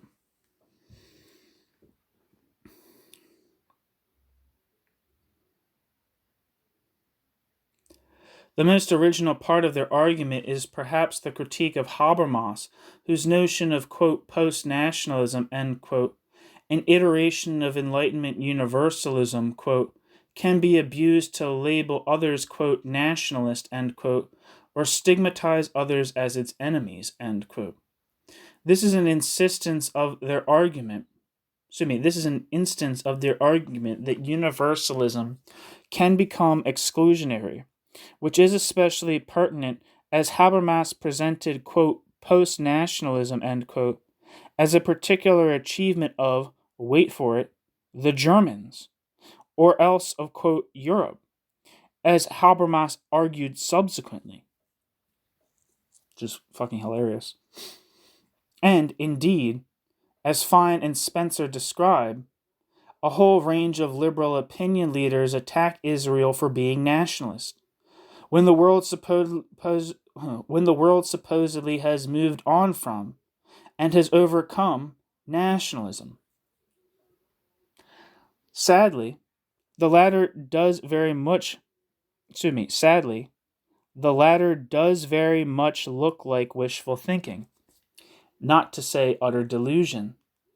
They mention the philosopher Alain Badiou, who, quote, aligns himself to the tradition of universalism he traces back to St. Paul's disconnection of Christianity from established Judaism, and from this, quote, universalistic, end quote, vantage point, denounces, quote, Israel, end quote, as the placeholder for all that is hostile to the modern cosmopolitan and non-identitarian state, end quote. Fine and Spencer refer to the example of Badiou as a kind of ironic and perverted late blossom of the Enlightenment, but the reference to St. Paul suggests rather that this very particular universalism cum antisemitism is in fact the very old one of the Church against which the Enlightenment rebelled. Footnote. Whereas Habermas's attempt to find this cosmopolitan state in Germany out of all places had at this time something counterintuitive and utopian about it, Badiou is simply reproducing a traditional topos of French nationalism, whether or not he thinks that France actually is such a non-nationalist nation state, or perhaps assumes that all the world, except Israel, now has become revolutionary France. Both master thinkers might or might not, at various moments, have imagined Europe birthplace and launching pad of any number of genocidal imperialisms. Was this enlightened place that stands in such stark contrast to old-fashioned nationalist Israel? End footnote. Then again, perhaps in a dialectical manner, it is both of these at the same time. Footnote. Among the further literature on the topic of the present volume, the most important and useful in English is Lars Rensman's monograph, The Politics of Unreason, published in 2017, written from a different perspective on the general social theoretical framework of Frankfurt School critical theory than the one pursued here. For a review, see Stoetzler. Mark P. Worrell has produced a book-length study of, quote, anti-Semitism among American labor, end quote, a large-scale empirical study of anti-Semitic attitudes among U.S. workers conducted by the Institute of Social Research in 1944-45 that remained unpublished.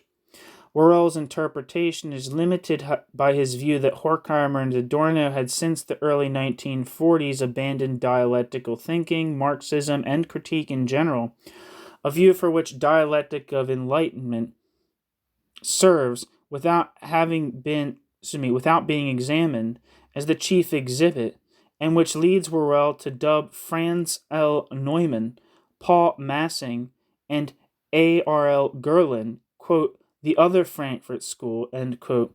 He suggests they continued, as if in opposition to the Institute's leadership, the program of critical theory as set out by Horkheimer in the 1930s.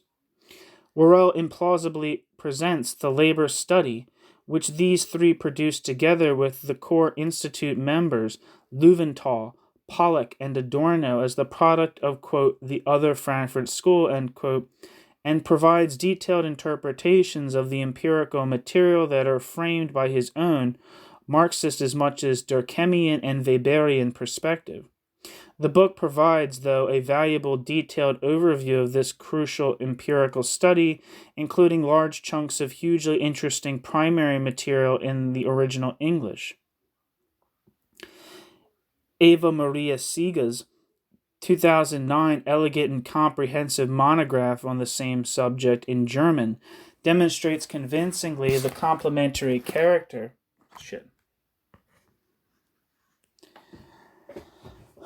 of the theoretical and empirical works of the Institute in the 1940s, and its continuity with the programmatic essays published by Horkheimer and others in the 1930s. Broad outlines of her perspective in English can be gleaned from Siga, 2012 and 2014. A good short survey of this topic in English is by Colump, 2011, who mentions neither Worrell nor Siga. Jacobs confirms Siga's perspective. See also Wheatland. On Siga, see Stoetzler, 2011. The literature on the infinitely more famous younger sibling of the labor study, the authoritarian personality, also keeps growing in interesting ways, such as most recently through an essay by Kranabiter, 2022, who looks at the interviews conducted with prisoners at San Quentin. Although the authoritarian personality has a reputation for having been conducted in a middle-class context, university students, this is not entirely the case, and difficult methodological issues arose precisely from the Institute's attempt to broaden the study's base. An interesting new perspective on the critical theory of anti-Semitism is sketched out in a short essay by Joni Eliza Cohen in 2018, who points to contemporary neo-Nazis' hostility to transgender women and to, quote, transgenderism, end quote, as a kind of sexual cosmopolitanism understood as part of a Jewish plot. They link, quote, Jewish sexology, end quote, as represented by Magnus Hirschfeld, not unreasonably, to the Frankfurt School, and see, very unreasonably, the notion of, quote, the fluid nature of gender and sex, end quote, as a, quote, Talmudic abstraction, end quote, pace pastone. Cohen thus suggests that, quote, just as the Jew becomes the concrete manifestation of the abstraction of capitalism and the law of value, the trans woman becomes the concrete manifestation of the abstraction and denaturalization of gender, end quote. An important recent volume on populism, written by Abramite and edited by Abramite and published in 2017, contains a chapter by Mark Loeffler on the role of anti-Semitism in this context, taking up central motives from Pastone. Apart from the literature referenced in the chapters of the present volume, other important and useful contributions include Achinger, 2013, Auger, 1983, Bonefeld, 2014, Brown, 2019, Bookstein, 2018, Catlin, 2020, Clausen, 1987, Fine, 2016, Fisher, 2016, 2017, 2018, A, 2018B, Forestier, 1999, Geller, Koenig, Krebers, and Schoenmacher, Krebers, 2000, Muller, 2002, Murphy, 2018, Pastone, 2017, Rensman and Salzborn, 2021, Schechter, 1999, Spencer, 2016, Stoetzler, 2018, 2019, Stugner, 2017, Wheeler, 2001, Worrell, 1998, Siga, 2019. Sorry, I didn't think that was going to be as long. I didn't see it. It was 2 pages, so I didn't see how long that list was going on. It's probably tedious to listen to. Adorjan, 2014, only mentions anti-Semitism in passing, but is very helpful in illustrating the Marxian side of the theory. Also issue 2012 of the journal Constellaciones, a special issue entitled Antisemitismo, clave civilizatoria y funcionalidad social, mostly in Spanish, some articles in English or Portuguese, in issue 7.1 2020 of the journal Critical Historical Studies, a special issue on Moise Pistone are to be mentioned. The journal New German Critique has published too much relevant material to be listed here, including the above-mentioned triple issue of 1980. End footnote.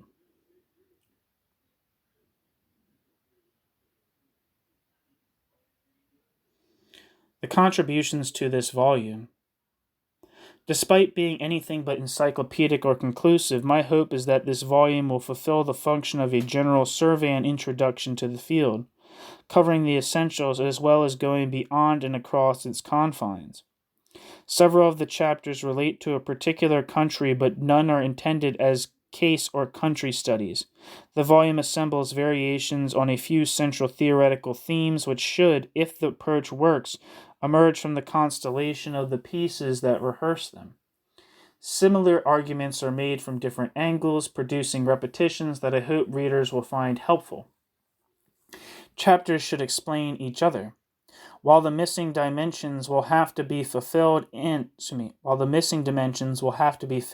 by the readers, more like in a radio play than a television show, no effort is made to show it all. Jordi Maiso, opening the first part, quote, Elements, demonstrates how the contributors of the critical theory of the Frankfurt School researched and theorized modern anti-Semitism in the framework of the theory of modern capitalist society and its evolution, but also that of the social constitution of the self. Anti-Semitism has to do with objective and subjective elements of social constitution and reveals, quote, the limits of Enlightenment, end quote, as well as the scars of failed emancipation. Matthew Bolton explores some of the background against which critical theory's critique of anti-Semitism emerged, using the often discussed anti-Semitism of the British, quote, New Liberal, end quote, J.A. Hobson, as an example for how, quote, left-wing, end quote, conceptualizations of capitalism produce the, quote, elements of anti-Semitism, end quote. Horkheimer and Adorno theorized.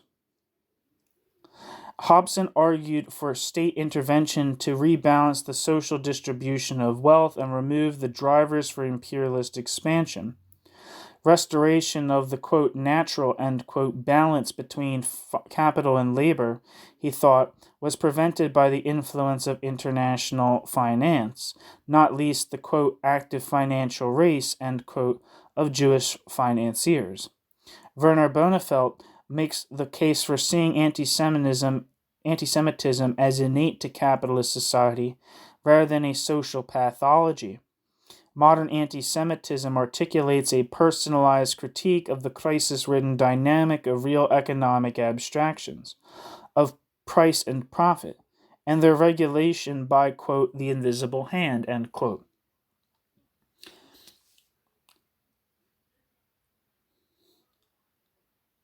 Christine Achinger explores the contributions of critical theory to an analysis of the relationship of constructions of Jewishness to those of other groups defined along the lines of gender and race.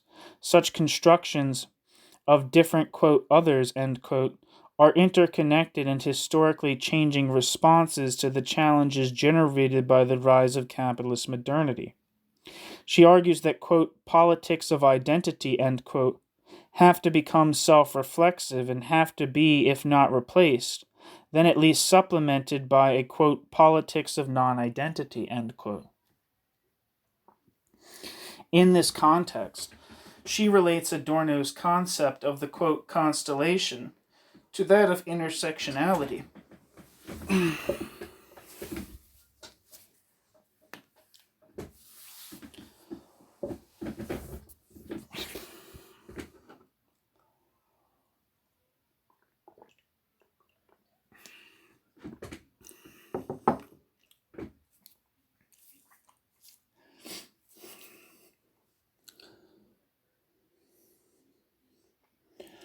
Marcel Stoetzler argues that the dialectic of capitalism and emancipation is central to understanding anti-Semitism.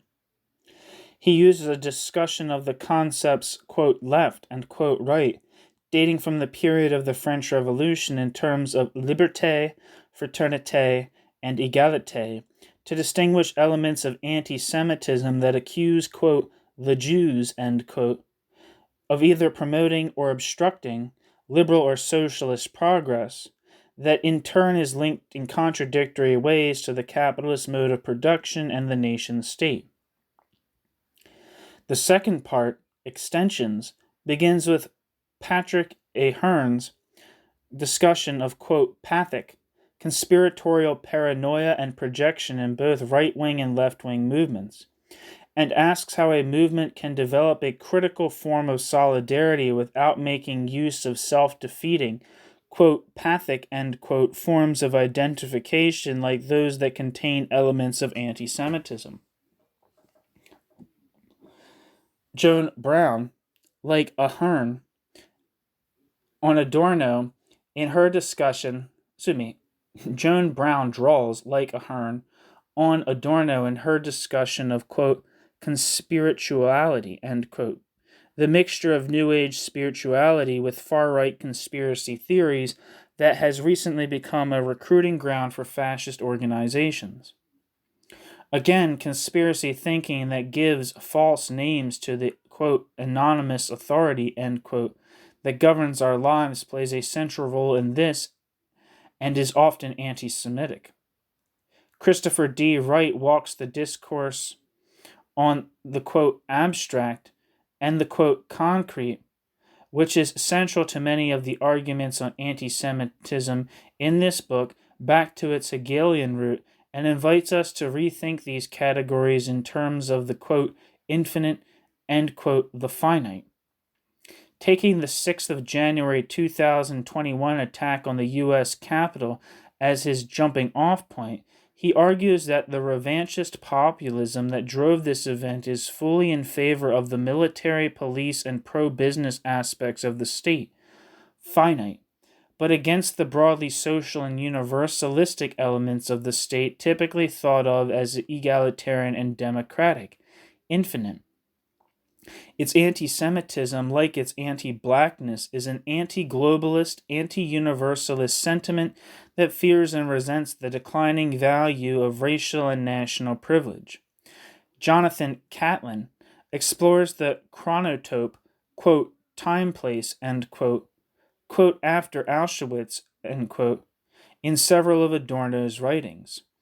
Catlin argues that Adorno, on the one hand, used it as the representation of a metaphysical rupture after which morality, education, and life itself can never be the same, but on the other hand insisted that, quote, Auschwitz, end quote, must be understood as an outgrowth or symptom of the more fundamental pathology of the, quote, permanent catastrophe, end quote, of modern history writ large, which thus forms, quote, a kind of coherence, a hellish unity, end quote, with the atom bomb and, quote, torture as a permanent institution, end quote, from the Third Reich to the Vietnam War. Anna Zawadzka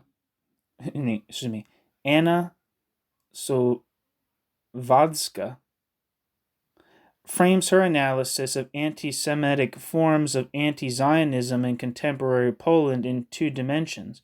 One, the Stalinist legacy of anti-Zionism, which itself rests on a, quote, regular, end quote, European Christian anti-Semitic tradition, and two, the influence of the anti-Zionism of the, quote, Western left that is adopted by many Polish citizens. Zawadzka argues that Poland's status as a semi-peripheral country within Europe leads modern-minded activists with pro-Western attitudes, somewhat ironically, to embrace and reproduce Poland's tradition of anti-Semitic anti-Zionism, focusing on a country that must, still, although at the point of writing, with decreasing plausibility, be counted as one of the, quote, core areas of the world system. Matthew Bolton and Frederick Harry Pitts relate the anti-Semitism in the British Labour Party that was hotly debated in the Corbyn era to the, quote, truncated or, quote, foreshortened critique of capitalism that has dominated the Labour Party since its formation, viewing capitalism as a conspiracy imposed on an otherwise benign form of productive society by a small group of capitalists motivated by greed, corruption, and personal immorality. The nation-state counts in this worldview as the first line of defense of the community of productive workers against the rapacious cabal of global capitalists. Elements of anti-Semitism are latently present in such a perspective, cutting across factional divisions and the left-right spectrum, awaiting political activation. In the Corbyn years of 2015 to 2020, such activation came from, on the one hand, the left's focus on the machinations of global, quote, bankers, end quote, in the wake of the 2008 financial crisis, and on the other hand, the Manichaean anti-imperialism and absolutist anti-Zionism, which Corbyn had long been personally associated with. Thanks for listening.